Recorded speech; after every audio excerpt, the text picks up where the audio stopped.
সেই মানুষগুলোকে সাথে নিয়ে আপনারা ছোট ছোট সার্কেল করে করে আপনারা নিয়মিত বৈঠক করেন, নিজেদের মধ্যে বোঝাপড়া করেন, কোরআন হাদিসের তালিম করেন, আলোচনা পর্যালোচনা করেন।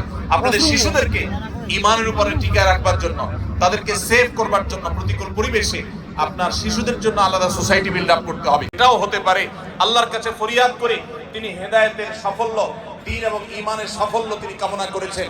আমি আপনাদের উদাত্ত আহ্বান রাখতে চাই, আপনারা সবাই যার যার জায়গা থেকে আপনাদের দোয়াগুলোতে আমাদের এই কোরিয়ান ভাই বোনদের জন্য, এদেশে বসবাস করি অন্য ধর্মাবলম্বী ভাই বোনদের জন্য দোয়া করবেন।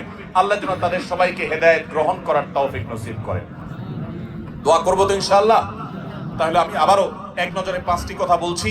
যারা এই পৃথিবীর এমন কোন দেশে বসবাস করছেন যেখানে অমুসলিমদের প্রাধান্য রয়েছে, যেখানে থেকে আপনার ঈমানকে টিকিয়ে রাখাকে আপনি চ্যালেঞ্জিং মনে করছেন, যেখানে প্রতিকূল পরিবেশ রয়েছে, যেখানে হালাল হারাম মেনটেন করা কঠিন, যেখানে পর্দা মেনটেন করা কঠিন, আমরা রিজিকের প্রয়োজনে সেখানে এসে পড়েছি, আমি তাদেরকে বলতে চাই, প্রথমত আপনার এই আসার উদ্দেশ্যটাকে পরিবর্তন করেন। টাকা পয়সার জন্য, চাকরি বাকরি বা ব্যবসা বাণিজ্যের জন্য নয়, আপনার এখানে থাকাটাই হবে আল্লাহর দ্বীনকে মানুষের সামনে রিপ্রেজেন্ট করবার জন্য, দাওয়া ইলাল্লাহর জন্য, আল্লাহর পথে মানুষকে আহ্বান করার জন্য, জাহান্নাম থেকে মানুষকে জান্নাতের পথে আনার জন্য, মানুষকে মুক্তির পথে দেখাবার জন্য আপনি আসছেন। এই উদ্দেশ্যটাই যদি আপনার মূল হয়ে যায়, তাহলে আপনার ব্যবসার ক্ষতি হোক, দাওয়াত যেন ঠিক থাকে, চাকরি চলে যাক, দাওয়াত যেন ঠিক থাকে।